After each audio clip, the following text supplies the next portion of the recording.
sekarang ini dakwah ini sudah jadi perebutan orang, sudah seperti jadi pekerjaan gitu. Dakwah ini jadi dagangan. Maka ada seorang ulama mengatakan, undur kaifa asbahal ilmu al-yawma hirfatan wa san'atan wa tijaratan. Perhatikan sekarang ilmu ini, ilmu syar'i ini sudah jadi barang dagangan, sudah jadi apa? Keahlian dia.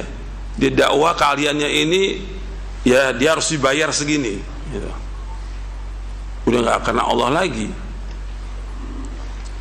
Dan ini orang berlomba-lomba. Bahkan seorang masyayikh mengatakan, walaqad asbahal aqlu bid-dini fi waqtina fadilatun fiha yatanafasul mutanafisun.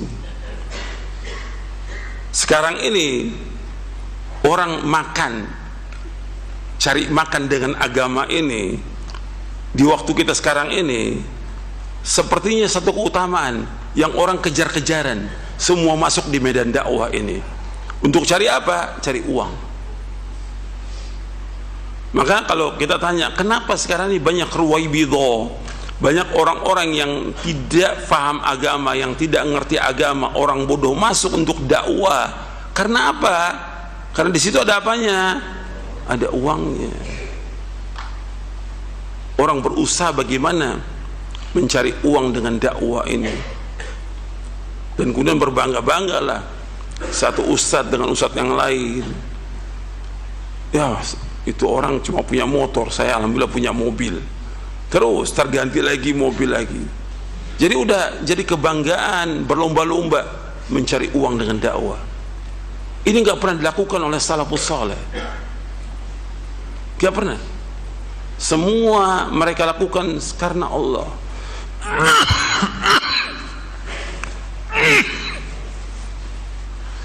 Jadi mereka nggak mengharap sesuatu dari manusia, tidak. Sebagai para anbiya wa rasul. Kemudian sekarang kalau orang itu mencari uang dengan dakwah, apakah ada ancamannya? Ada. Saya akan bacakan. Ini saya ambil dari kitab Mawsu'atul Manahi Asy-Syar'iyyah fi Sahih Sunnah An-Nabawiyah. Mawsu'atul Manahi Asy-Syar'iyyah fi Sahih Sunnah An-Nabawiyah. Atau dalam bahasa Indonesia sekarang sudah diterjemahkan ensiklopedia larangan. Jadi ensiklopedia tentang larangan-larangan syar'i di dalam sunnah Nabi yang sahih,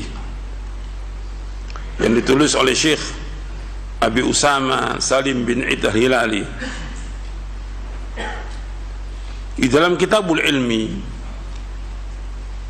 di bab yang ke-43, babun nahyi an takassub bil Quran, bab larangan mengambil upah dari Al-Quran. Diriwayatkan beberapa riwayat, saya bacakan semua riwayatnya. Ada 6 riwayat.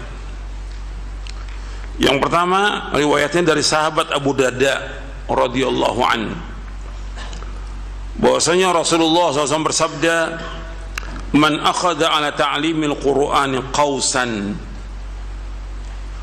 qalladahu Allahu qausan min narin yaumal qiyamah. Dari sahabat Abu Darda radhiyallahu an, bahwasanya Rasulullah SAW bersabda, barang siapa yang mengambil upah, barang siapa mengambil sebuah busur panah sebagai upah dari mengajarkan Al-Quran, maka niscaya Allah akan mengalungkan busur panah dari api neraka pada hari kiamat.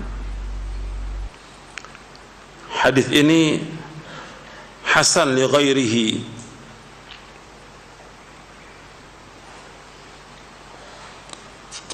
Diriwayatkan oleh Imam Ibnu Asakir dalam kitabnya Tarikh Dimashq.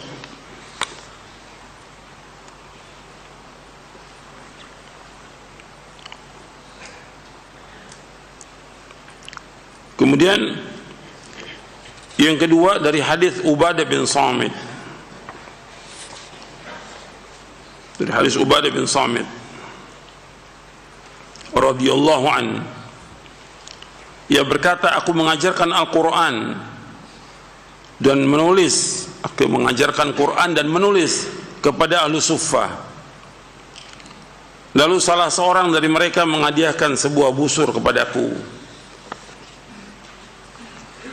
Kata Ubadah bin Samit radhiyallahu an, kata beliau, busur ini bukanlah harta, bukanlah uang, dan ini aku dapat gunakan untuk berperang di jalan Allah. Aku akan mendatangi Rasulullah SAW dan menanyakannya kepada beliau. Lalu aku pun menemui beliau dan berkata, wahai Rasulullah Sallallahu Alaihi Wasallam, seorang laki-laki yang aku ajarkan menulis dan membaca Al-Quran telah menghadiahkan sebuah busur kepadaku. Busur itu bukanlah harta berharga, dan aku akan gunakan untuk berperang di jalan Allah. Maka Rasulullah SAW bersabda, in kunta tuhibbu an tutawwaqa tawqan min narin faqbalha. Jika engkau suka dikalungkan dengan kalung dari api neraka, maka terimalah. Hadis ini sahih, diriwayatkan oleh Imam Abu Dawud, Ibnu Majah, Ahmad, Al-Hakim dan Baihaqi.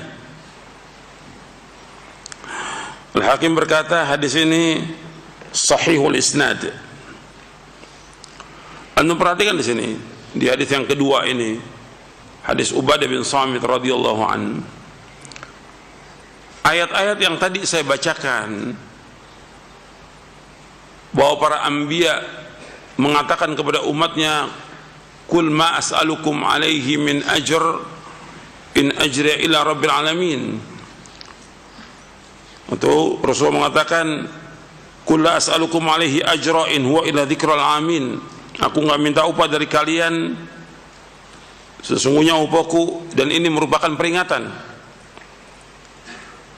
Kemudian juga dalam surah Al-Furqan ayat 57 Allah berfirman, qul ma as'alukum alaihi min ajr illa man syaa'a yattakhidha ila rabbi sabila. Aku enggak minta upah dari dakwahku ini kepada kalian, hanya saja aku ingin orang mengambil jalan menuju kepada Allah dengan dakwah ini. Dan di surah Syuara, wa ma as'alukum alaihi min ajr in ajra illa ala rabbil alamin. Aku enggak minta upah kepada kalian dari dakwahku ini, sesungguhnya ganjaranku ditanggung oleh Allah Rabbul Alamin. Ayat-ayat ini semua sudah dibacakan oleh Nabi Muhammad SAW kepada siapa? Kepada para sahabat. Jadi para sahabat itu faham tidak boleh meminta upah dari dakwah dan tidak boleh menerima uang dari dakwah.